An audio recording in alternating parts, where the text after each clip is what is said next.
BC సంక్షేమ శాఖ మంత్రి పొన్నం ప్రభాకర్ ప్రతిపక్షాల ఆరోపణలను ఖండించారు. బీసీ, మైనార్టీ, ఎస్సీ, ఎస్టీ సంక్షేమ శాఖల్లో అవినీతి జరిగిందంటూ మాట్లాడడం బాధాకరమన్నారు. తాను మైనార్టీ సంక్షేమ మంత్రి అజారుద్దీన్, ఎస్సీ, ఎస్టీ సంక్షేమ మంత్రి అడ్లూరి లక్ష్మణ్ కుమార్ ఆధ్వర్యంలోని శాఖల్లో పూర్తి పారదర్శకతో పాలన సాగుతుందని చెప్పారు.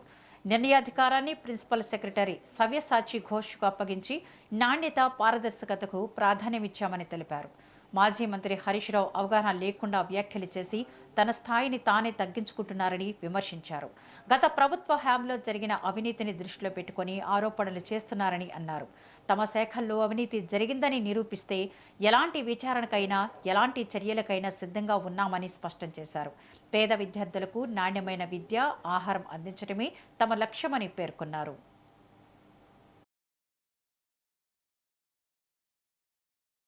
హుస్నాబాద్ శాసనసభ నియోజకవర్గంలో పవన్ మల్లాది గారు పిసిసి పక్షాన 307 పోలింగ్ బూతుల్లో బూత్ లెవెల్ ఏజెంట్స్కు సంబంధించి శిక్షణ ఇచ్చే కొరకు రావడం జరిగింది.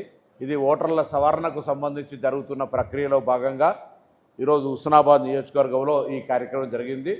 ఇటువంటి కార్యక్రమం రాష్ట్ర వ్యాప్తంగా 119 నియోజకవర్గాల్లో జరుగుతూ ఉంది.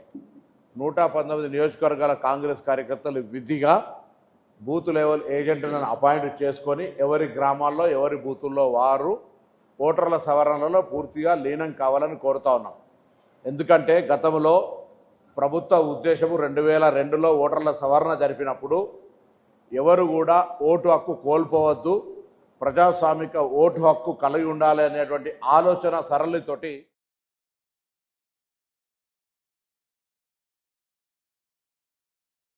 హుస్నాబాద్ శాసనసభ నియోజకవర్గంలో పవన్ మల్లాది గారు పిసిసి పక్షాన 307 పోలింగ్ బూతుల్లో